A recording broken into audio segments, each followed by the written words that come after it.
नमस्कार, स्वागत आहे तुमचं सुषमाज किचनमध्ये। आज आपण ज्वारीच्या लाह्याचा चिवडा बनवतोय। नेहमी आपण पातळ पोहे, मुरमुरे याचा पण आपण चिवडा बनवतो, पण एकदा या पद्धतीने पौष्टिक असा ज्वारीच्या लाह्याचा चिवडा तुम्ही नक्की करा। हा चिवडा जर तुम्ही तयार केला तर महिनाभर पण छान एअरटाइट कंटेनर मध्ये ठेवल्यावरती राहतो। व्हिडिओ शेवटपर्यंत बघा। तसेच तुम्ही जर माझ्या चॅनलवर नवीन असाल तर चॅनलला सबस्क्राइब करा, रेसिपीला लाईक करा आणि रेसिपी शेअर करायला विसरू नका। आता आपण रेसिपीला सुरुवात करूया। लाह्याचा चिवडा बनवण्यासाठी इथे मी एक मोठे बाउल भरून लाह्या घेतलेल्या आहेत।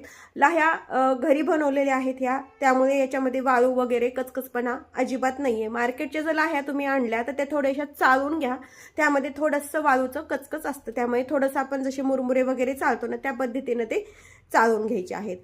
लाह्या कशा बनवायच्या हे मी ऑलरेडी सुषमाज किचनवरती व्हिडिओ अपलोड केलेला आहे। एक बाउल ह्या लाह्या आहेत।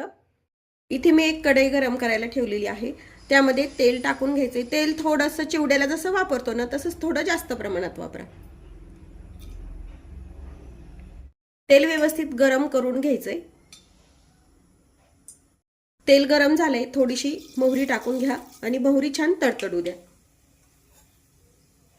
मोहरी छान तडतडली, जिरं टाकून घ्यायचे। तर सर्वात आधी आपण यामध्ये शेंगदाणे टाकून छान तळून घ्यायचे। म्हणजे काय होतं, शेंगदाणे पटकन तळल्या जातात। बाकी डाळवं वगैरे जे असतं चिवड्याचं ते फास्ट तळल्या जातं, थोडंसं शेंगदाणे तळायला वेळ लागतो। किंवा तुम्ही हे सेपरेट आधी तळून पण घेऊ शकता। बेसिक साहित्य आपण जे बाकीच्या चिवड्याला वापरतो तेच साहित्य यामध्ये आपल्याला वापरायचं आहे। शेंगदाणे 1-2 मिनिट छान तळून झाले तर आता यामध्ये आपल्याला फुटाण्याचं डाळ टाकून घ्यायचं। यातलं जे साहित्य आहे ते तुमच्या आवडीने तुम्ही कमी जास्त पण करू शकता। डाळ तळून झालंय, खोबऱ्याचे काप टाकून घ्यायचे, तर ते पण अगदी थोडेसे तळून घ्यायचे। तर खोबरं, डाळ व शेंगदाणे तळून झाले, भरपूर कढीपत्ता टाकून घ्या। लाल मिरचीचे तुकडे वापरते मी यामध्ये, ते पण यामध्ये टाकून घ्यायचे आणि व्यवस्थित छान कढीपत्ता कुरकुरीत होऊ द्यायचा। साहित्य छान तळून झाले, गॅस बंद करून घेतलेला आहे। म्हणजे यामध्ये आपल्याला हळद वगैरे वापरताना गॅस बंद करून घ्यायचा, म्हणजे हे करपले जात नाही। अर्धा चमचा हळद टाकून घ्या। मी यामध्ये लाल मिरची टाकलेली आहे, तरी पण थोडंसं लाल तिखट वापरतीये। तुमच्या आवश्यकतेनुसार लाल तिखटाचं वगैरे प्रमाण तुम्ही वापरायचं। यामध्ये हिंग मात्र टाका, छान टेस्ट येते कोणत्याही चिवड्यासाठी। धना पावडर पण मी तडक्यात वापरणार आहे आणि थोडीशी आपण वरतून टाकून घ्यायची। पण गॅस मात्र बंद करा आणि मगच मसाले यामध्ये टाका। मसाले टाकल्यानंतर थोडंसं तेलावरती हे हलवून घ्या। मला यामध्ये हे सर्व जिन्नस जे टाकलेले आहेत, खोबरं वगैरे, हे जास्त प्रमाणात आवडतं कोणत्याही चिवड्यामध्ये, म्हणून मी प्रमाण जास्त वापरले। तुम्हाला जर ते कमी आवडत असेल तर कमी प्रमाणात पण वापरू शकता। चवीपुरतं यामध्ये मीठ टाकून घ्या, जसं तुम्हाला आवश्यक आहे त्या प्रमाणात। आणि हे जे लाह्या आहेत आपल्या ह्या यामध्ये टाकून छान मिक्स करून घ्यायचंय।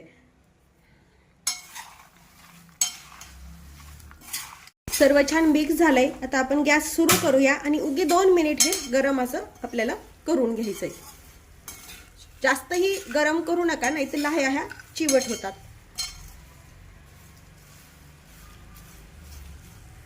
तर गॅस बंद करून घेऊया आणि कढई आपण खाली उतरून घ्यायची आहे।